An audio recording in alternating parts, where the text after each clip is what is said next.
I think we're here. Yep. I'm locked in. How about yourself? Salutations, my friends. And thank you for tuning in to another edition of Factions of Freedom. I'm your host, Noisera, Freedom Faction, whichever one you prefer. And this is show number 1612, season 16, episode 12. And I have titled this episode, Manufacturing Extremism, Psychedelic Health, and Signs of Missing Science. Yeah, it's crazy. It's like as the world is going absolutely bonkers right now. Donald Trump is authorizing psychedelics for the use of mental health issues, right? We see a lot of that taking place. And we also got the Southern Poverty Law Center coming out, confirming that they are indeed, funding terrorism, funding domestic terrorism, things like the Ku Klux Klan. And that's not, that's not a cop-out. It's not saying that there's not actual racists and people out there that do these things.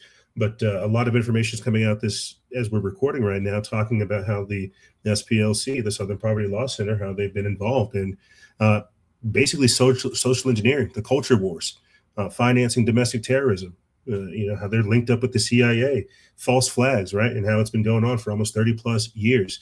The primary bulk of this week's podcast episode is going to be towards the end of the show. And that's why we're going to try to not necessarily blitz through everything. But when we get to the signs of the missing science, I think you guys are all seeing this take place right now. There's an overwhelming amount of, there's like 11 plus scientists that have disappeared, that have just, or been killed or disappeared underneath mysterious circumstances. And earlier this week too, we had an anomalous death of David Wilcock, one of the pioneers basically of the ancient aliens theory, a psychic. He killed himself. It's absolutely crazy what's going on. It is really just all coming out right now. It really is just all unfolding in a faster rate than people know what to do with, my friends. And, I'll talk more about this whenever we actually get into the psychedelic health and when we start talking about David Wilcock.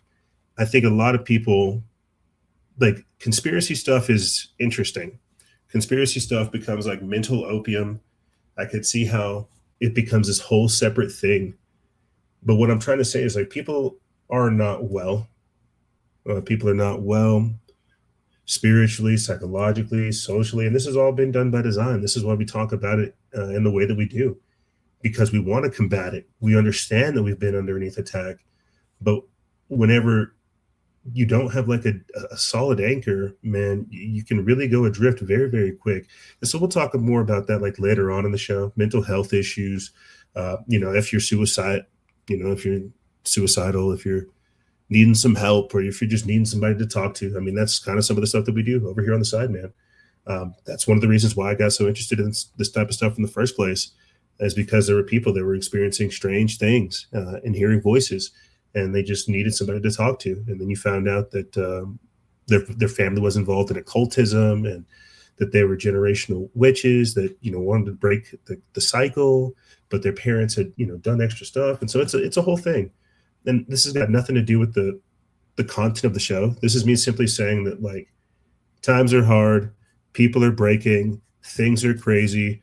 we're all doing the very level-headed best we can, to make it through the day.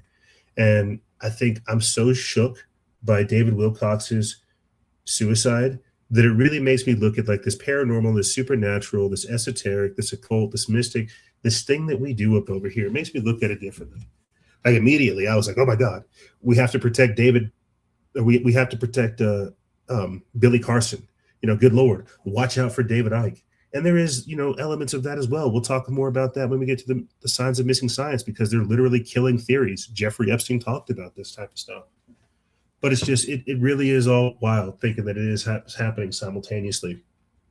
And that we've got Donald Trump over here basically partaking in a cover-up, not really talking about it, going to war with Iran again. And it's just incredible how they're setting the stage for disclosure, how they're setting the stage for UFOs, for aliens.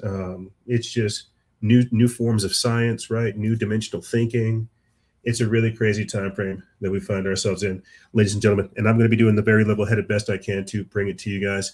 But before I just jump straight into stuff, as I did right there, let me go ahead and hit you guys with the updates in the intro, and then we will kick it off from there. Yeah, right. Let's go ahead and do this the proper way. Just last year, we found out that Blog Talk Radio, the place that we have been in since like 2000 something or rather, 2010 to 2011, we were one of the pioneer shows over there. They discontinued their services in January, and then we had to find a backup. That's where you are now listening to us, over there on Spreaker, or one of our affiliate satellite platforms. You can find us over there on Google, iTunes, iHeartRadio, Podbean, Spotify, Alexa, Podcast Addict. We've also begun posting onto YouTube, as well as Odyssey. We're actually broadcasting right now on Instagram and Twitter as well. We've been able to recover our YouTube channels from 2014, our noise era, and our backup channel. I'll put both of those links in the description bar below, so you guys can go check it out. It's in the episode article. When I say that, it's in the episode articles where you get a lot of the good links, right? We've also been able to broadcast over there on Odyssey since 2018, which is kind of crazy if you think about it. Like, the numbers are really racking up. The pedigree is very, very long. Let me go ahead and hit this real quick. Let me hit this real quick with this Patreon plug, because I'm actually very proud of the amount of work that we've been doing over these past couple episodes, particularly on Instagram and now on TikTok as well. But yeah, you guys, that's the major update. We've been posting very heavily on Instagram and now on TikTok. We're not really active so much as we should be on Discord, which brings me to like a bigger update, rolling out the Truth Seekers Instagram group chat. That's basically like what I'm looking for. I think that's why I have things like Discord and Telegram, and now the Instagram group chat. That's the most important thing. Twitter group chats are cool, but I think since we started on Instagram, it only makes sense to return there. And we've been posting very, very heavily. Again, we're saying good morning inside of our Discord. We're saying what's up inside of our Telegram. That's where you guys can get the information as to what we're doing, both of our backup and our primary channel. I need to make a backup Freedom Faction channel as well. Things are going too good. I'm getting suspect about it. And like I said as well, we have been posting on TikTok. It's kind of crazy too. That leads into what could potentially be another show that I do very, very quickly here, very soon. We reached out to Ezekiel Reyes. He saw one of our posts on TikTok, and we've been talking. It's pretty crazy. Ezekiel Reyes of Ancient Energy, I think he goes by now. We had him on the show as Orgonite back in the day. But it's wild how just interacting on Instagram a couple of weeks is already producing like the type of feedback that I didn't expect to get. It's crazy. It's crazy to see that Instagram remembered me, didn't forget me. And that makes me hustle so much harder, guys. I really cannot tell you anything other than that. Patreon.com/noise. That's the best way to support this operation in its current configuration. Patreon.com/NOIZCE. That's the best way to support us. We're getting back into posting. We're getting back into being active over there on Instagram. It's crazy. We're getting feedback. We're getting shadow banned. We're getting DMs. It's all happening because of your guys' continued support. Again, you guys can support us through Rumble as well as YouTube. Coffee, PayPal, Patreon, and Cash App. Those links are all in the description bar below. I told you just last week that I need at least 5 for the store and 10 for the new show. It's very, very easy at this point now with the tech to pull all this stuff together, man. You know, like it's weird. I have like a renewed drive of getting after it. I figured out how to do some of those green screen style posts, those talking head style posts. So I'm all happy about it, right? So there's all kinds of new content coming your guys' way. You've been seeing me post on Patreon as well. Like it's very, very real. I'm telling you, we're coming. It's happening. Again, you guys can support yourself by getting some New Leaf Naturals CBD oil. I'll put the link for that in the description bar below, as well as the storable goods, right? We've still got the Strait of Hormuz doing the whole Trump dance. We don't know if it's good. We don't know if it's bad, but it's still happening. Get it at today's taste and today's pace with today's rate. You don't want to pay for it in a hyperinflated time period. You want to pay for it now. Get in while the getting is good. It's a 360 win. You can support yourself, support us, and support an American-made company that was delivering during the pandemic too. That's equally as important, right? Understanding that that during the lockdown, we literally had people say, no, you're not allowed to eat. You're not allowed to go outside. You're not allowed to do anything except die. Many people said, screw that. We're going to go outside. We're going to get married. We're going to be merry. We're going to have joyful lives. And they survived. One of those companies was My Patriot Supply. One of those companies was New Leaf Naturals. And that's why we support them, not only because they're American made, but because they didn't buckle, they didn't bend the knee like many other people did. And where are those people now? Right? Where are they now? So with that being said, I'm going to go ahead and start switching into what we're doing for the intro over here. I'll tell you guys up front. We're basically talking about how AI is taking over society, how it's making people delusional, how it is it's creating a psychosis, right?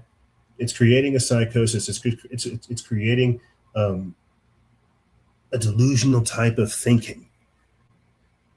Just this past week, we had a very, very viral clip talk about a OpenAI whistleblower basically saying that Sam Altman is summoning demons, summoning aliens using the tech. And I'm not above covering that at all.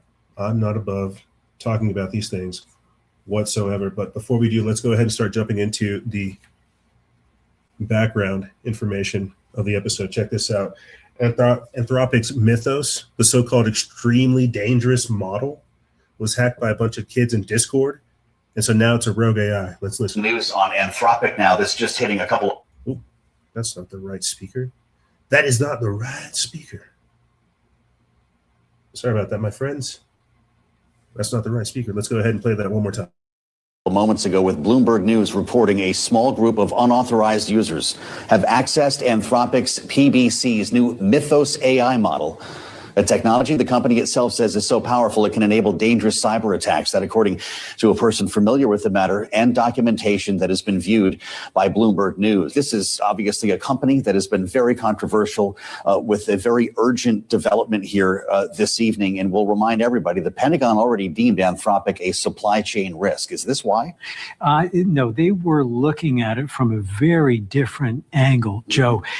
What they were concerned about was that Anthropic was insisting on safety guardrails. Yeah. And it saw those guardrails from the company being dictated to the Pentagon as the locus of a potential risk. In other words, tying the government's hands when its technology needed to be used.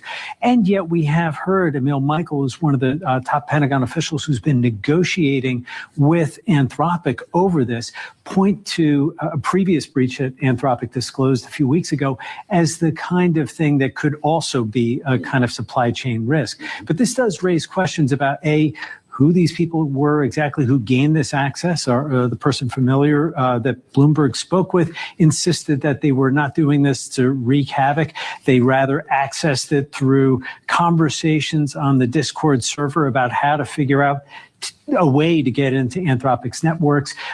They were trying to use paths that they previously identified for finding untested models and ways to get a look at a new technology ahead of its rollout. People have different hobbies, and trying to game out what AI models may be doing down the road is certainly one of them. Breaking news on Anthropic now. And so basically Anthropic got hacked by a bunch of kids, and now we've got rogue AI that could just be proliferating. And just the other week we had Sam Altman-Fried, not Sam Altman-Fried, but Sam Altman, thinking of Sam Bankman-Fried. All of these people from a specific descent, they all have sometimes strange names, but Sam Altman was talking about how he was worried about a cyber attack unfolding, basically admitting that in the very near future, we can expect a cyber attack, echoing what Klaus Schwab is saying. We've got him featured in this episode as well.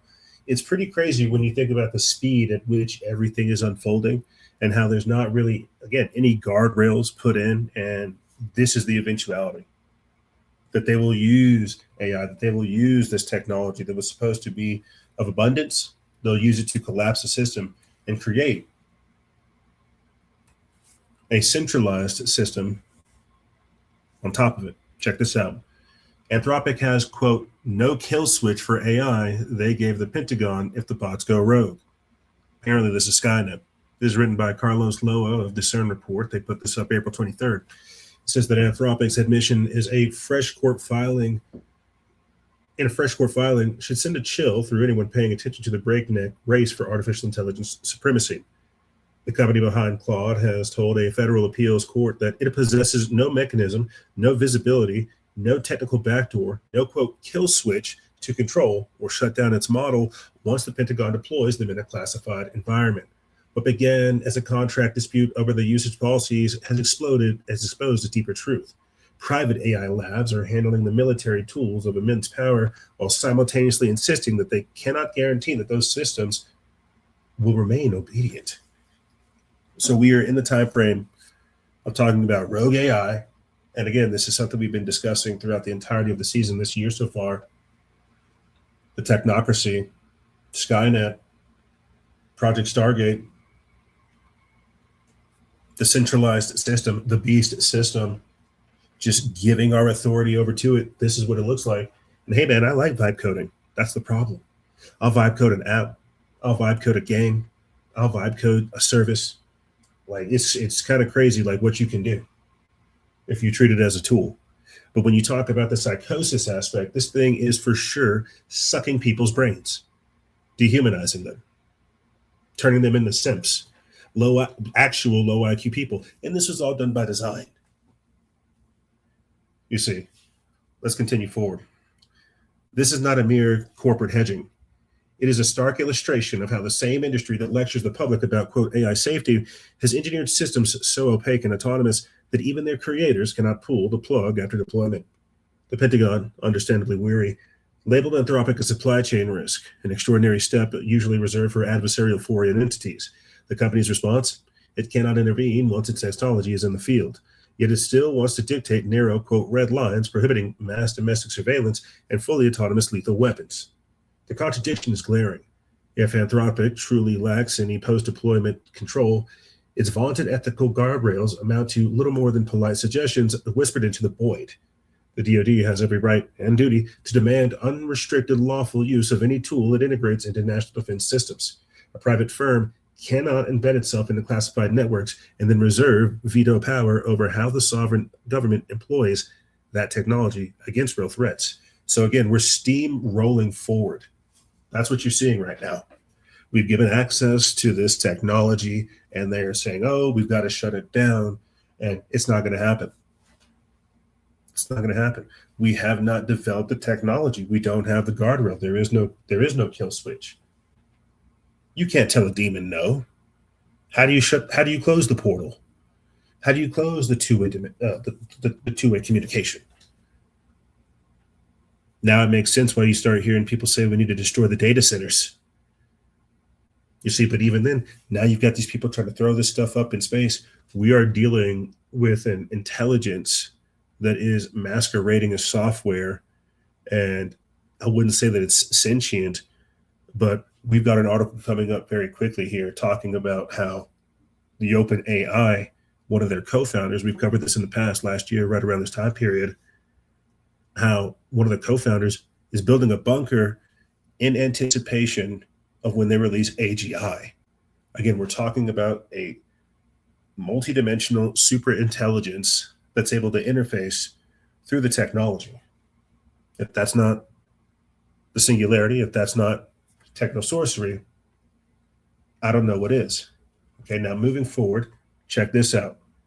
Earlier this week, one of still in tech news, Tim Cook stepped down, right? Tim Cook stepped down, and now we've got John Ternus. Check this out. Apple's about to turn 50. And inside Cupertino, the biggest question isn't about the iPhone 18. It's about who's going to be the next CEO of the iPhone maker. Tim Cook is 65. At a recent all hands, when asked about leadership changes, he joked that some people retire at a certain age, emphasizing the word some. Behind the laughter, Cook made one thing clear. He's obsessed with who's in the room 5 years, 10 years, and 15 years from now. And all signs point to one name, John Ternus. Ternus is Apple's senior VP of hardware engineering. He's responsible for the devices that make up 80% of the company's revenue. He helped bring AirPods to market. He developed the first 5G iPhones. He pushed for iPad OS, and he's been involved in the major Mac transition to Apple Silicon. Internally, he's known as an engineer's engineer, meticulous, detail-obsessed, design-oriented, and a steady hand who's also collaborative, disciplined, and focuses on cost-cutting at a Tim Cook-like level. But there's also some weaknesses. Critics say he's conservative, not a bold visionary, and hasn't proven yet that he can develop a new class of products that will take Apple into an entirely new era. In a period defined by AI, Apple has struggled to innovate, relying more on outside partners. If Apple remains a hardware-first company, Ternus makes a lot of sense.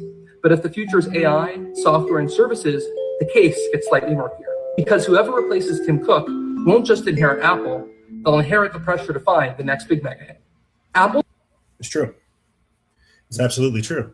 And I have no idea what this is, but I think it's a signal, again, of a shifting of the tide, a changing of the times, seeing where the wind blows, right? AI is overtaking everything. That's why we put it on this week's thumbnail. That's why you can see it up there next to Jesus Christ. It is the apple. We already bit the apple. And look at what we've done so far. Look at what the technology has done. Social media, right? YouTube, searching, selfies, right?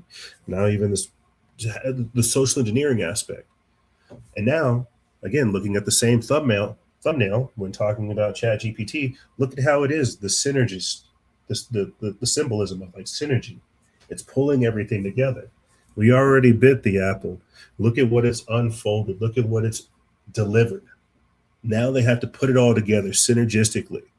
That's why they're giving every single person their own digital minder, their own AI companion that's gradually working in the background, engineering you, manipulating you, coercing you, curating your consciousness. So what is John Ternus going to do? Because Tim Cook, he had to murder at Steve Jobs. Him and Bill Gates had to collude and murder Steve Jobs. What is John Ternus going to do as he inherits this massive thing? And so we're seeing the horseshoe theory, two wings of the same bird type deal. We've already built this infrastructure. That's what the Apple is. That's what the Windows are. Again, another portal reference. Bill Gates, Windows technology, Linux. We've already built this infrastructure.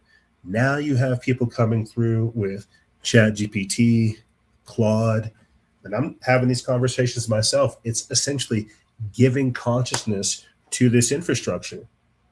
That's essentially what you're doing by hooking up OpenClaw, Hermes, these AI agents, right? You're giving computers consciousness, or at least some type of chatbot style interface. That's what I'm saying. You can build all kinds of cool stuff with vibe coded tech these days. I enjoy it. And this is how I describe it to people whenever I'm explaining what AI is becoming, what it is right now, and where I see it going. And I mean, again, what do I know?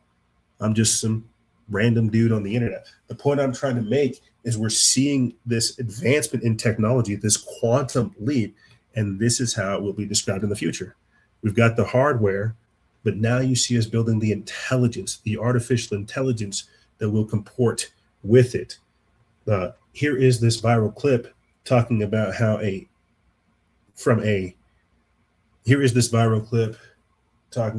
former employee at OpenAI is blowing the whistle that Sam Altman is opening portals, summoning aliens using artificial intelligence. Let's listen. Of power between nations. This kind of AI capacity is shaping the balance of power between nations and all of our security. One former OpenAI executive said, quote, "We're building portals from which we're genuinely summoning aliens. The portals currently exist in the United States and China, and Sam has added one in the Middle East. It's just like wildly important to get how scary that should be." This kind of AI capacity is shaping the balance of power between nations and all of our security. And that should be very scary, because now we're in the stage of the singularity. This is what Anthony Patch talked about back in the day, back in like 2016. This is why CERN is such a big deal, because CERN is also associated with the internet. And we've got a clip about CERN opening up portals and entities coming through as well. We are in a time frame where we have the technology. It's like I was trying to figure out how to explain this earlier this week when this information was coming out. It's like, you can think of like a portal as like a harmonic resonant frequency, like a stabilized portal would be like a specific frequency that can be unlocked, right? And there's all kinds of different type of portals. There's magical portals, there's incantations, there's technological portals. This is why we spoke so deeply about the Black Mirror technology and things of this nature. But sticking on just Sam Altman, OpenAI, using AI to create aliens, to summon these things through. This was always the plan. This was always the plan. This is why they started new wars. They've already got the Stargate technology. They can use AI in quantum physics and quantum mechanics to crack these codes, to let these things come through. And once they're here, and I've talked about this in the past before, specifically when we discuss CERN, there is this energetic exchange. They have to have corporeal form here. And in a time frame when we have, humanoid robots, clones, designer babies, gametogenesis, transhumanism, you don't think that they could build some type of home for these extra-dimensional entities? And again, this is why you have people like Anna Paulina Luna saying these things don't come from outer space, they come from inner space, they're interdimensional, right? Using AI to try to figure out how to work with this advanced technology. It's like people really have to think about the time frame we're in. Rogue AI, right? As if we didn't already know what Skynet is, what the Terminator is.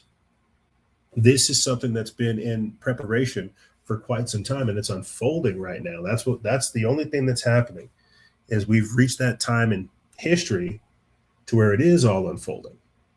They can admit it. We can put the pieces together. So you've got an OpenAI employee talking about how Sam is using AI to open portals. There's one in America, there's one in China, there's one in the Middle East. And I said, whenever we started this whole business with Iran, I guarantee you that we're going to see advanced technologies being rolled out. That's always the MO.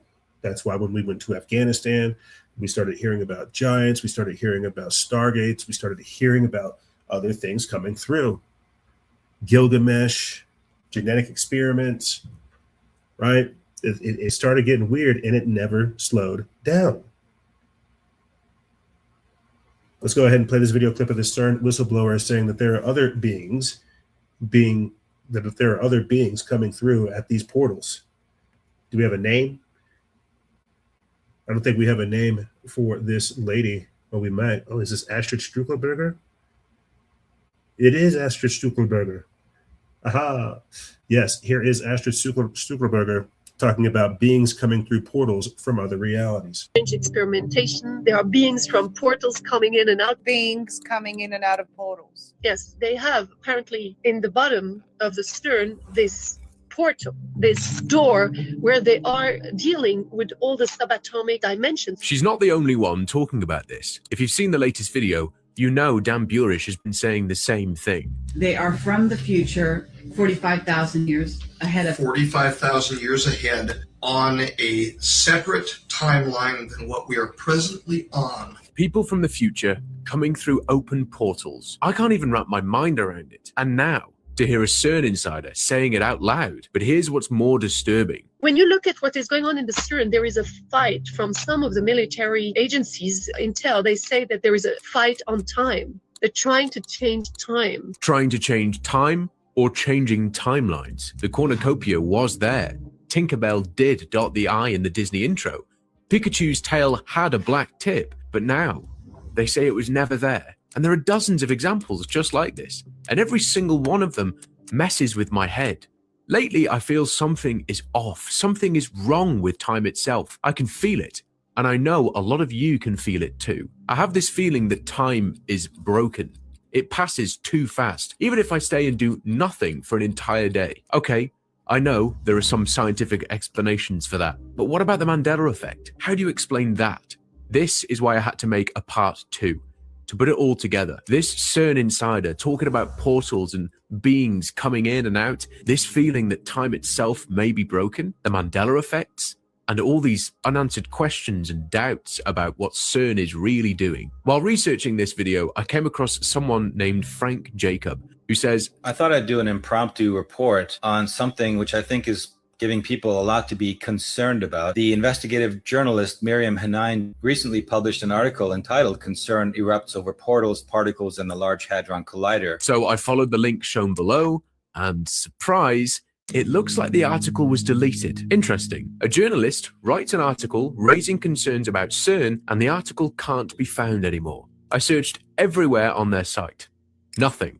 But I did find it eventually in the web archive, and what it said shook me more than I expected. Let me explain what was in that article, because this is where it gets very, very interesting. All of this comes from the investigative journalist Miriam Hanine. First, you need to understand what's happening at CERN.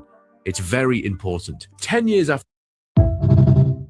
Oof, man, that was a good one. Maybe I should start doing those type of videos. He's absolutely right.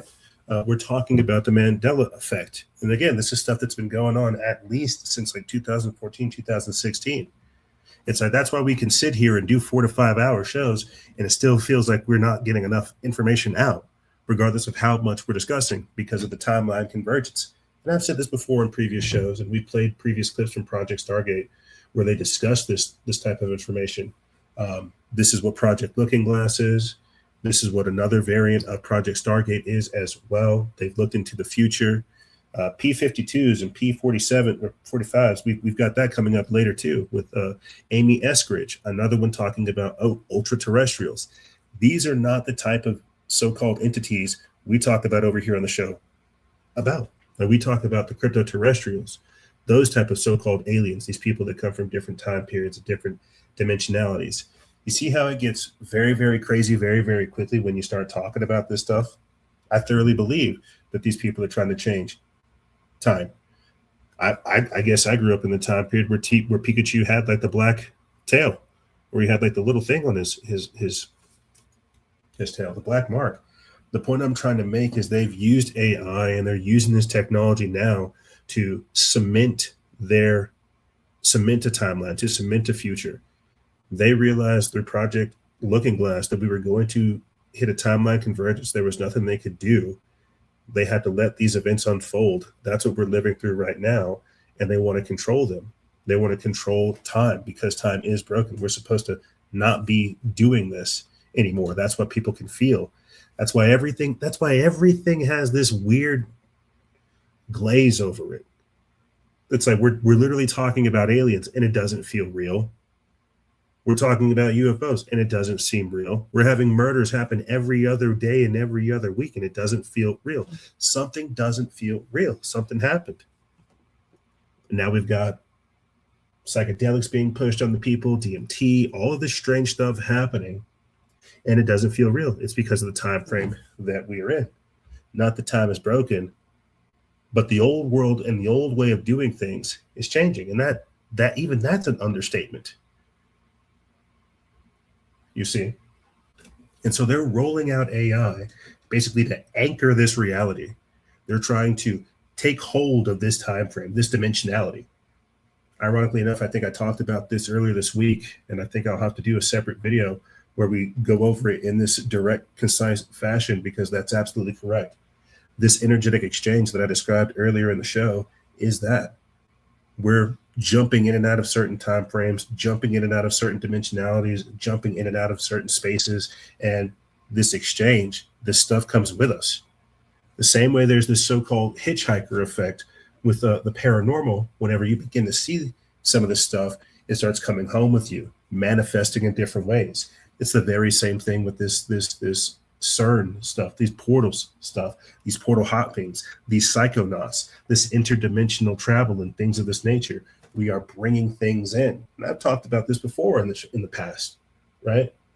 Not this like Swiss cheese kind of reality, but the multiverse to a degree, and how, again, things are changing. And it's affecting us in more ways than one. You see. Let's go ahead and proceed forward. Again, this is just the intro and the honorable mentions. This is me just trying to get the show started. We got actual UFOs, scientists being murdered, and things like that to talk about.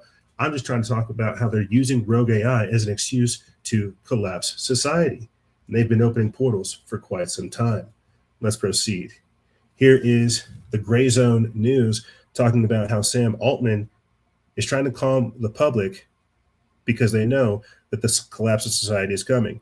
Him and other tech CEOs are preparing for it. Let's listen. Of his husband with their human. Someone tried to firebomb Sam Altman's house, the CEO of OpenAI, which is the company that created ChatGPT. And the person who allegedly did it was motivated by the fear of development over AI. And this has Sam Altman spooked. Not even 24 hours after the incident, Sam Altman posted a picture on his blog of his husband with their human shield, son, saying, "Please don't kill me. Look at my baby boy." Then he goes on to say, sure, there are concerns over AI, but we can address all these things through policy changes, which OpenAI are conveniently pushing. But in private, a lot of these tech CEOs are preparing for a scenario where AI collapses society. In a 2016 interview, Sam Altman once revealed that when he and his friends get drunk together, they inevitably talk about the collapse of society. And one of their top theories was always that AI would turn on humans. He goes on to add that preparing for the apocalypse is one of his favorite hobbies, and that he keeps a stash of guns, gold, potassium iodide, antibiotics, water, gas masks from the Israel Defense Force, and a big patch of land in Big Sur that he can fly to. He also said that he has a pact with Peter Thiel, the chairman of Palantir, that in the event of a collapse, they would fly together to Peter Thiel's 477-acre compound in New Zealand. New Zealand is actually becoming such a popular hotspot for billionaire hideouts that in 2017, LinkedIn co-founder Reid Hoffman called it the Masonic handshake of billionaire apocalypse insurance. And at the time, he estimated that half of Silicon Valley billionaires have some kind of hideaway. You might say, oh, well, they're rich. Of course, they're going to have these crazy over-the-top things. But one of the most notable parts of all of this is how secretive these billionaires are about the details of their hideaways. For example, Wired was once able to talk to one of the workers on Mark Zuckerberg's 1,400-acre, $270 million compound on a Hawaiian island, complete with a 5,000-square-foot underground bunker with blast-resistant doors. And the workers told them that every single person working on that worksite was sworn to secrecy by an NDA, and that the workers wouldn't even bother trying to take a picture of the worksite because as soon as they did, someone would know. But they're also preparing out in the open.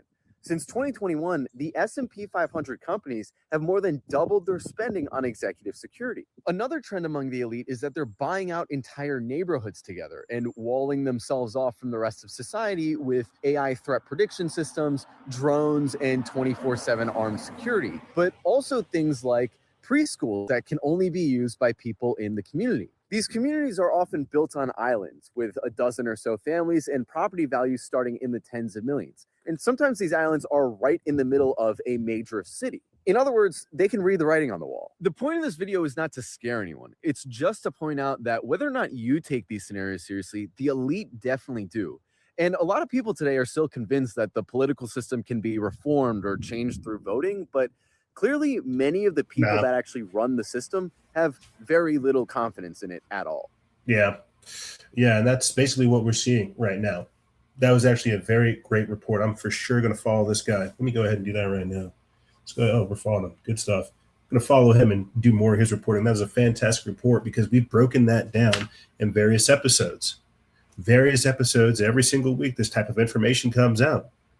Down now to the point to where we have Catherine Austin Fitts identifying roughly 170 deep underground military bases, breakaway civilizations, right? This is why it's always something we talk about and front load in the show. Hey, you need to know that rich elites are preparing for societal collapse. This is not like conspiracy theory. There's Sam Altman-Fried talking about it. There's Mark Zuckerberg talking about it. Here's some of the footage of some of the deep underground military bases. Here's what they look like. This is what we discuss every single week. And if they're preparing for it, I mean, what are the fortress? We covered this just the other week too. Fortress communities, rich people like in Florida that have just got private security guards and essentially like a moat and a gate. And this little pact that Sam Altman talked about with Peter Thiel, this is something all of them do. They have their private jets, and that's always the sign that something's about to go down. That's why I'm so weary of this whole space race. They'll go off to their private jets. They'll release a nuke. They'll release a disease, a new pandemic. They'll kill everybody. They've got cameras. They can see us from underground. Again, they have over 170 different deep underground military bases. Chicago itself has a massive underground structure. Many cities are already built on top of massive underground cities themselves. This is not like a sensational thing. Yeah, they have compounds. Yeah, they have hideaways. They're expecting societal collapse. We cover it every single week almost, and it's almost sad because we're essentially talking about how they don't have faith in society. They know that they're creating false products. They've got way too much control, and it's only a matter of time. It truly is only a matter of time until they decide it's time to pull the plug, till they don't want to do it anymore. And that's what Donald Trump represents. He is trumping in the technocracy. He is the last ditch effort before they say, okay, turn off the power. It's time for the great reset. Whoever survives gets to come out on top. OpenAI co-founder wanted to build doomsday bunker to protect company scientists from what they call the rapture. This comes from End Times Headlines. They put this up May 25th, 2025. Can guarantee people didn't catch this whenever it came out because it was just another headline. But that's why we travel back in time to pick this out, because in this article, some of the employees point out that they didn't even know that they had a bunker to go to. In a startling revelation, Ilya Sutskever, co-founder of OpenAI and a key figure behind the development of ChatGPT, proposed building a doomsday bunker to protect the company's top researchers from a potential, quote, rapture triggered by the advent of artificial general intelligence. According to a new book, Empire of AI, Dreams and Nightmares, and Sam Altman's OpenAI by Karen Howe, Sutskever's concerns about the catastrophic implications of AGI led him to suggest this extreme measure during a 2023 meeting with OpenAI scientists. Okay, so almost 3 years. Almost 3 years ago, they've been having these type of conversations. This proposal, detailed in an article by the New York Post, underscores the profound anxieties surrounding the development of OpenAI, or AI technologies capable of surpassing human cognitive abilities. During a meeting in the summer of 2023, Sutskever reportedly startled colleagues by referencing a bunker as a contingency plan. Quote, once we all get into the bunker, he began, only to be interrupted by a confused researcher who asked, saying, quote, I'm sorry, the bunker? Sutskever clarified, saying, quote, we're definitely going to need to build a bunker before we release AGI, emphasizing that it would be optional for researchers to seek refuge in it. The New York Post reports that this is not a one-off comment. Multiple sources confirmed to Howe that Sutskever frequently discussed the bunker in internal conversations, reflecting his deep-seated fears about AGI's potential to disrupt society on a cataclysmic scale. That right there alone should be enough to send chills down your spine. They know that this technology, whenever it's able to break its cage, leave its environment, become rogue, and follow its own pathology, that they're trying to set up guide rails that it's not listening to. They don't have a kill switch, that it eventually will come for them. We're talking about a techno-Stein, a techno-Frankenstein type entity. You see, and the rapture is what they talk about when this all goes down. Sutskever's use of the term, quote, rapture evokes a quasi-spiritual scenario where AGI's emergence could lead to chaos, potentially involving geopolitical conflicts or societal upheaval. One OpenAI researcher quoted in the book stated, quote, "There's a group of people, Ilya being one of them, who believe that building AGI will bring about a rapture, literally a rapture. This belief highlights the existential concerns held by some AI pioneers, who fear that a superintelligent AI could outpace human control, leading to unpredictable and potentially catastrophic consequences." Sutskever, often regarded as the intellectual force behind ChatGPT, has long been known for his philosophical and almost mystical approach to AI. According to the New York Post, he frequently discussed AI in moral and metaphysical terms, a perspective that shaped his vision of its risks and opportunities. His concerns about AGI, a theoretical form of AI capable of performing any intellectual task a human can, were compounded by internal tensions at OpenAI. In 2023, Sutskever and then Chief Technology Officer Mira Murati orchestrated a brief boardroom coup to oust Sam Altman, driven by fears that Altman was prioritizing commercial growth over safety protocols. And although Altman was swiftly reinstated, the episode underscored the rift between OpenAI's mission to develop AGI for humanity's benefit and its evolving commercial ambitions. I think you guys get the point there. This right here is the most dramatic part about it. That multiple sources confirm this. Multiple sources confirmed that Sutskever frequently discussed the bunker in internal conversations, reflecting his fears about AGI's potential to disrupt society on a cataclysmic scale. And now we have people like Sam Altman saying this.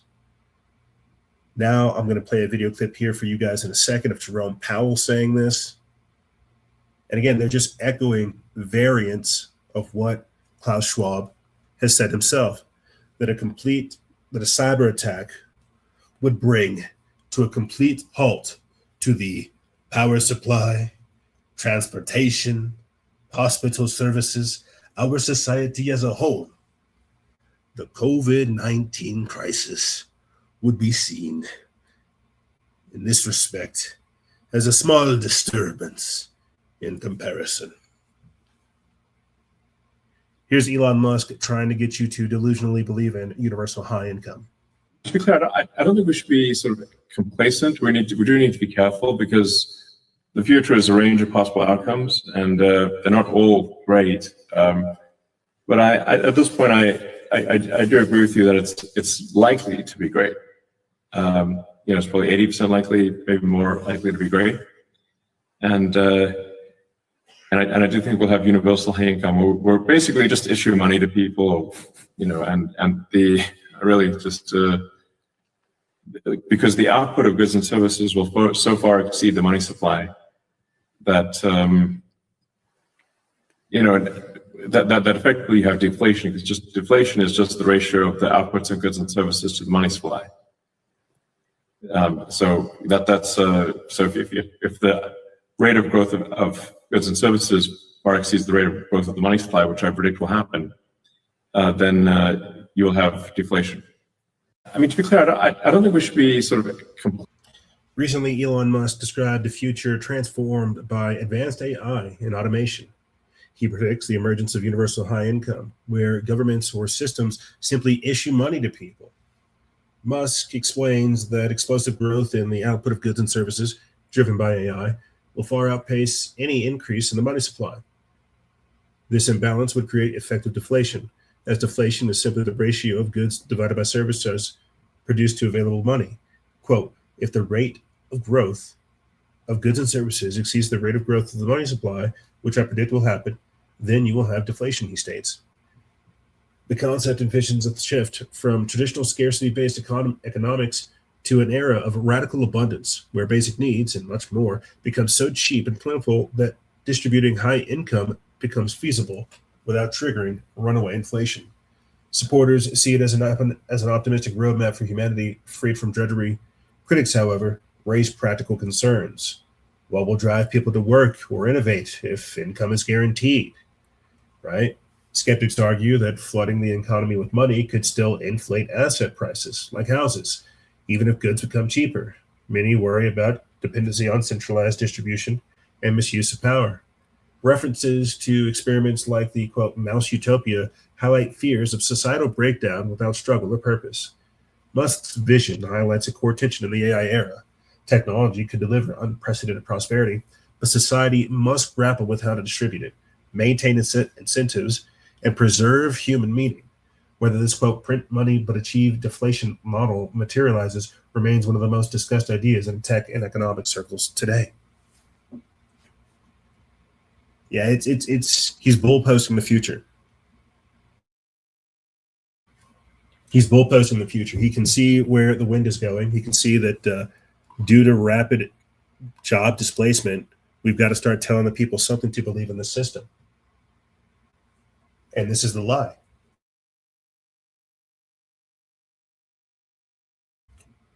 Believe in AI. Excuse me. I was having to sneeze. I have been getting absolutely wrecked these past couple days. My allergies, man. Look, a human thing. You guys remember that? Allergies, being human, going outside. Anyway, moving forward and staying on this topic, universal basic income is a dangerous delusion. The sales pitch is freedom from drudgery, like the likely result in a nation of passive recipients governed by the people who control the payments. This is an article by Aaron McIntyre from Blaze Media. They put this up April 23rd. And I thought it was the appropriate thing to do, to follow up this statement, this bullish post from Elon Musk with this right here. I mean, he's talking about what Klaus Schwab wants, your good boy points. They're going to release AI. It's going to collapse society, and they're going to issue your money and tell you you're going to own nothing and be happy because you've got your good boy points. You're being obedient. And the more obedient you are, right, the more money you'll get. That's how it works. You will own nothing and you will be happy. This is what they want to roll out for us. This is how they decided to manage millions of people as the old world system dies. It says, as artificial intelligence drives fresh excitement in the tech world, major figures such as Elon Musk are reviving an old political fantasy, universal basic income. The idea has drawn support from a strange coalition, from progressive politicians like Andrew Yang to libertarian thinkers like Charles Murray. To its advocates, UBI is the obvious answer to a future in which machines displace human labor. But beneath the sleek language of innovation lies the old welfare state promise, material comfort in exchange for dependence. Its supporters speak as though it were the natural companion of progress. In reality, it threatens to rob millions of the work, structure, and purpose that gives life meaning. UBI attracts supporters from different reasons. For Andrew Yang and others to the left, it promises relief from poverty through guaranteed cash transfers. For Charles Murray, it represented a simpler and more streamlined alternative to the sprawling welfare state. For Elon Musk and many AI boosters, UBI solves the problem to those with little cognitive ability to compete, left behind in an increasingly IQ-based economy. Their motives differ, but they share a revealing assumption that UBI is inevitable response to progress rather than a political choice with deep moral and social consequences. In each case, the individual is treated less as a citizen with duties and aspirations than as a materialist problem to be managed. And that's it right there. That's why they'll have your social credit score points. They'll determine how much money you get. That's what they're doing right now with the Palantir, with the data collection. And again, with the Apple, with the social media, with the technology that we have right now. And they're going to synthesize it all together, aggregate all that information, put it together, create a system right now with AI, and that's going to feed into the centralized technocratic system that we're going to go into. It is a dangerous delusion. But you see, we're living in a time frame of delusion itself, of lies, of trickery. We're already living in a time frame of cognitive bankruptcy, of cognitive surrender to this alien force, to this AI, to this system. It's got the richest man in the world saying, hey, if you just stop working, we'll give you free money. Hey, if you just surrender to us, we'll pay you. Sounds like a apex predator, doesn't it? Well, that's just universal basic income. You see, that's why it's delusional. That's why it's dangerous, because you're giving yourself over to the system. And right now, you might think that doesn't make any sense, but give AI enough time and it will make you just as psychotic, just as delusional. Here is Connor Leahy of NPC Collapse talking about how AI psychosis is much worse than you think. It's literally got Nobel Prize winning scientists going crazy. If you find yourself talking to AIs, personally about your personal problems for, hours per day, you should stop. AI psychosis is much worse than I think people think. I have seen literally Nobel Prize winning scientists go completely crazy from talking to AIs too much. It's a recommendation, is I would say using it as a tool is mostly fine. I would be very careful about talking to AIs. They're very persuasive and they get into your head. They're optimized for addictiveness. They're optimizing for getting into your head. I have literally seen it happen that AI safety researchers who are really concerned about AI at risk talk to Claude for 1,000 hours and then come away with, oh, actually, Claude is super good already. Alignment is solved. I just need to do recursive self-improvement now. It's okay. And I'm like, holy shit. This is very concerning. So my recommendation, as you say, the addictiveness, it is very addictive. So my recommendation is treat it like a addictive substance. It's look, some of us, we'll have a beer at a party, it's okay, right? That's fine. But in moderation, if you are exhibiting, symptoms of addiction and stuff like this, this is serious and it should be treated seriously. The same way if you showed, if you're becoming an alcoholic, that's very serious. And you should be very careful about that. And you should then probably stop drinking. I think there's a similar thing here.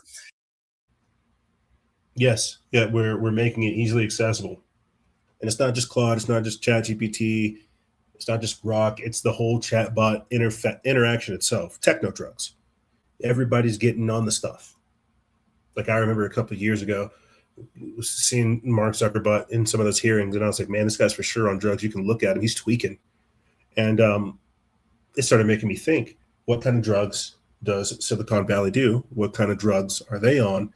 And this is why they make, again, as he said, technology more addictive through the flicker rates, through the doom scrolling, through the content, through the short form content, right? All the things they're doing. You've got a legion of scientists, of technocrats in the background trying to figure out how to make this technology more easily accessible, more digestible. And now, guess what? Guess what happened? We talked about it already. Apple just got a whole new CEO who's all about the hardware, who's got to keep up with AI. So they're going to figure out how to make this psychosis-inducing AI more addictive to ultimately control you. You see, right now, we talk a lot about social engineering, the Southern Poverty Law Center, George Soros, manufactured extremism, all this type of stuff, right? That's how you get vast swaths of people. What we're going to begin to see next is this individual curated and manipulated personalities because of the individual nature of AI and how you'll have a digital minder that knows everything about you and can make you addicted, get you too locked in, have you thinking delusionally, and then all of a sudden you're psychotic.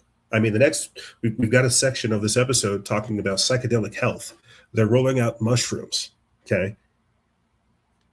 They're rolling out mushrooms, they're legalizing marijuana. This is after the whole fentanyl epidemic and the opioid epidemic. You see, because that's the next space we're going into, is the psychotic space, because that's where everything truly is. The spiritual world uses the psychological world to manifest itself here into the physical world. But if these people can grab hold of the psychological world, that can control the matrix. That can control where we are right now. And again, you have to understand this. These people are trying to anchor this reality. They're using this technology. Let's proceed forward. Here is Jerome Powell warning about a cyber attack, a crisis that will bring down the financial institutions. I think the vigilance is what you need. You just need to always know that there's another thing coming. And I think in particular, we've had all kinds of financial crises, but we've never really had a successful cyber attack on a large financial utility, let's say, or financial institution. And that would be quite a different thing. You know, if people are going to lose money in a certain part of the economy, we have a hugely resilient financial system now. It's more, let me say this, it's more about resilience than it is about avoiding crises. One of our former people used to say that we're in the levee building business, not the hurricane prevention business, right? So there are going to be hurricanes and they're going to come, and you just have to assume you won't know what direction or what the nature of it will be. So you want a highly resilient financial system. And we do have that, but again, nobody who's in that business will ever give you a green light. They'll always say, here, these are the risks, and we got to monitor. Yeah, the risk is us. The risk is freedom. The risk is free will. Yeah, he's telling you what the problem is right there. We've never really had a cyber attack on our financial institution, and so we have to find something more resilient.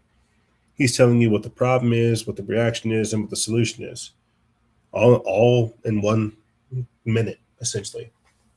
That there's going to be a cyber attack on our institution. It's going to collapse things, but don't worry, we're going to bring back something similar to the blockchain that's more resilient to where this won't happen the next time.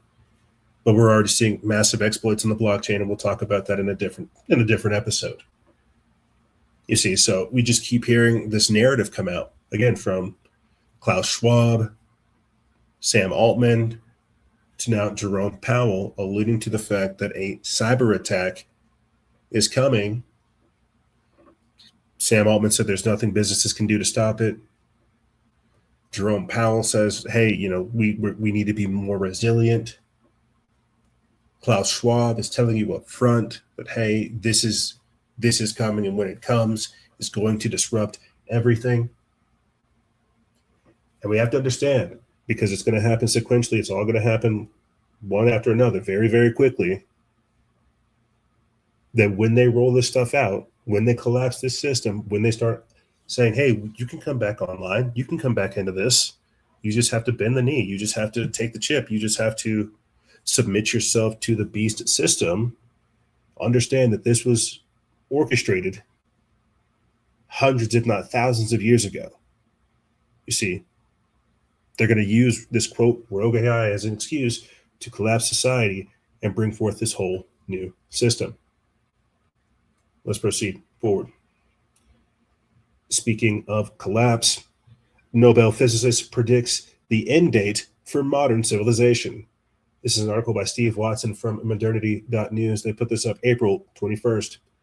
It says Nobel Prize winning physicist David Gross has provided a sobering timeline for the potential end of modern civilization, citing the escalating risks of nuclear war.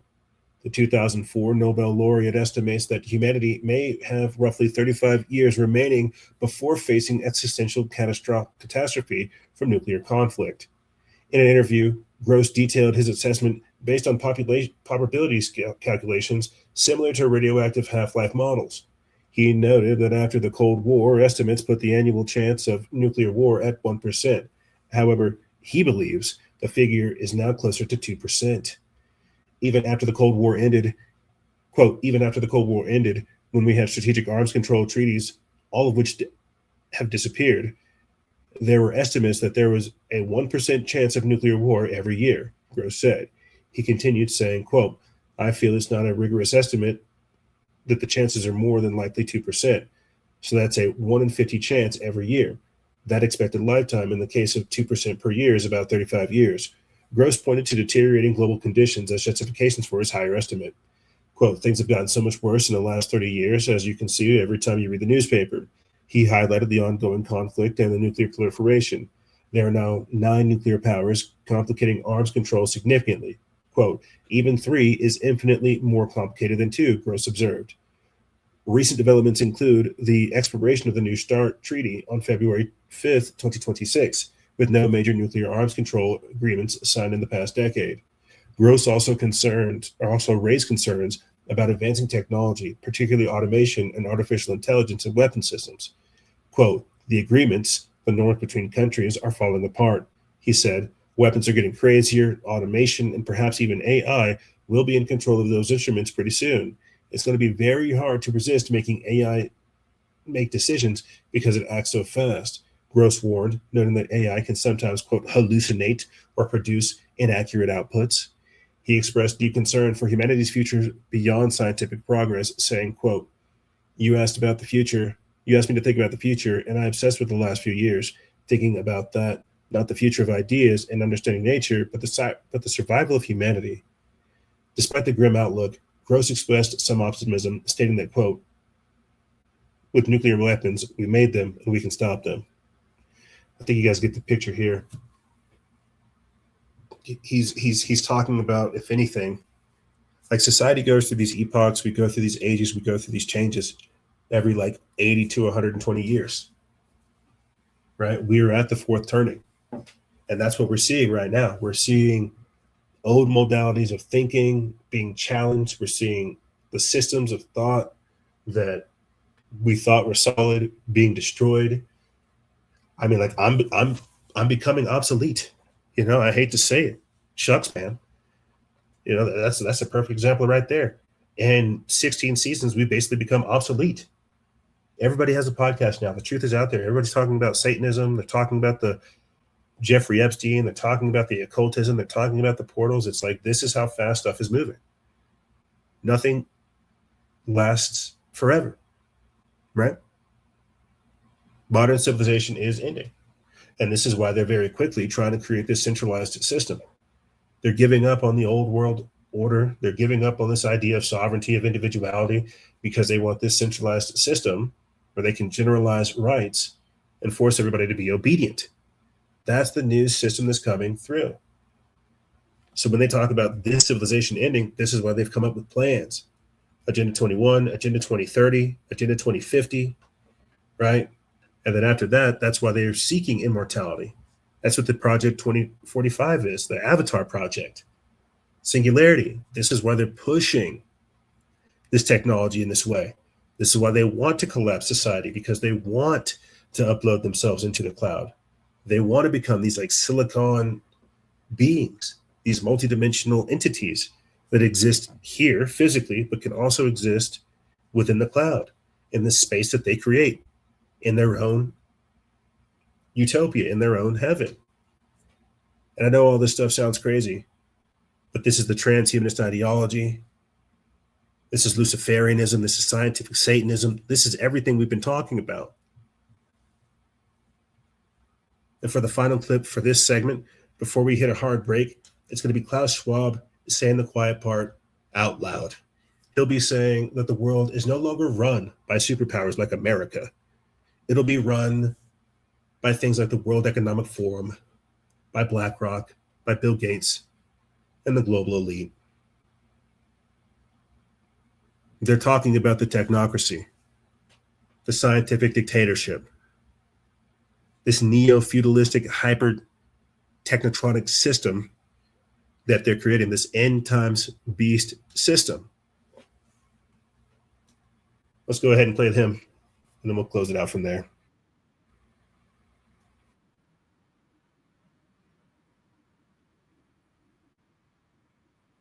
What's your... Who will really command the fourth industrial revolution and its technology like artificial intelligence? What's your sense of who's best placed at this time to lead the world into the fourth industrial revolution? Because you pretty much created this term. We're seeing the kind of technological strides that China has made with Huawei, with the 5G technology. Do you believe that this could potentially be China's time once again? We should make here again let's say a differentiation. On the one hand, we have state capitalism. On the other hand, we have shareholder or private capitalism. So it's a clash between two systems. I believe that state capitalism in the short term provides certain advantages because you can mobilize in a concentrated way a lot of resources to reach a specific objective. But I believe that the future is not state capitalism or shareholder capitalism. The future is what I call stakeholder capitalism, which is combined with the social responsibility. We'll be right back right after this.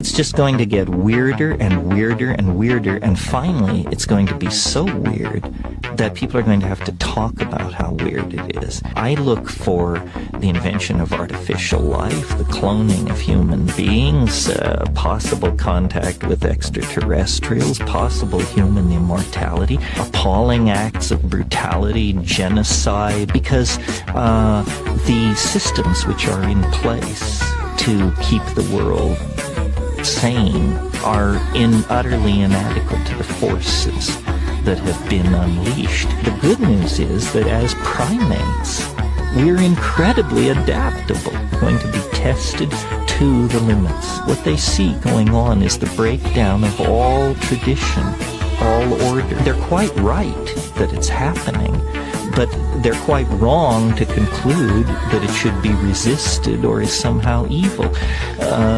The mushroom said to me once, it said, this is what it's like when a species prepares to depart for the stars.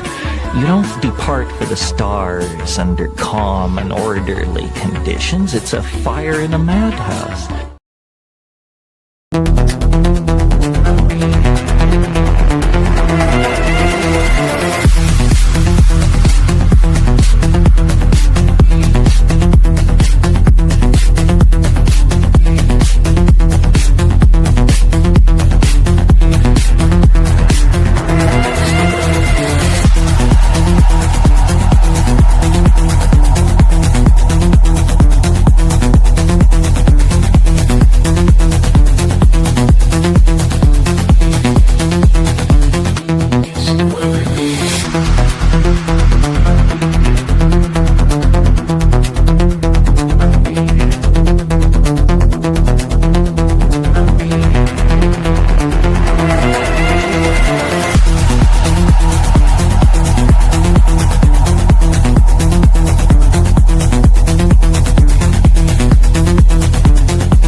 Yo, what's going on, guys? Like, straight up, if you've been watching the story, you've been paying attention to the page, you've been seeing what we're doing over here on this show, please just click this link wherever it is, somewhere over here in this little box area.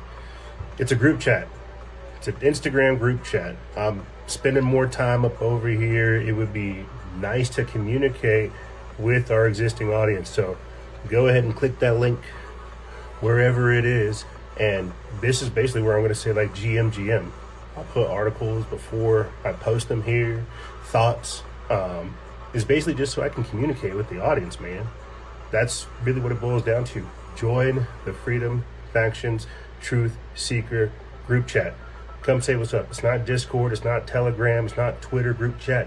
It's Instagram, because it's where we are at. Later.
it's only going to get worse until people wake up. And you will wake up one way or another.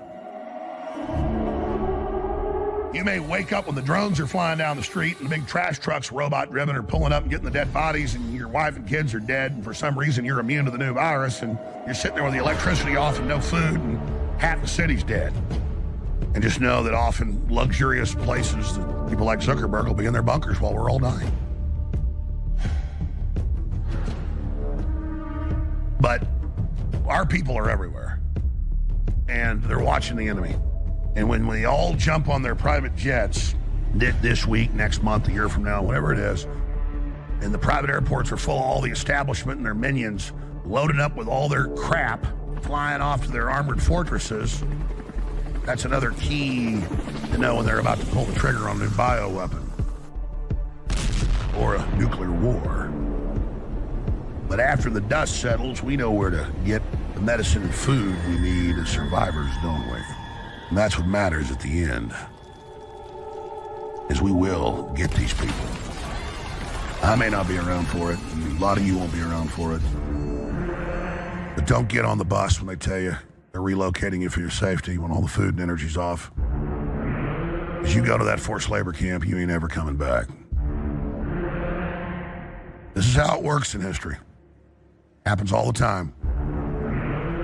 People forget freedom. They don't stand up for themselves, and the tyrants take over. And they don't just not care about you, they hate you, they want to hurt you. I always hear, oh, the New Order doesn't care about the people. Oh, the Democrats don't care. Oh, they do care. They love partying and taking drugs and getting their hair done and flying around on private jets while your kids are all locked up in the house with you and you're going bankrupt. They enjoy hurting you. It makes them enjoy their lives so much more. And hey, only people you got to blame is yourself, right? I mean, I'm not saying you're to blame. They obviously are the really bad people. But hey, I get it. You know, a lot of fun stuff, a lot of movies to see, a lot of concerts, a lot of, let somebody else handle that. Well, the New Order is going to handle you. And they're making their move. You're like, well, they'll never get away with that. I mean, this is America. Have you looked around, boys and girls, at where we are and how fast things are going downhill?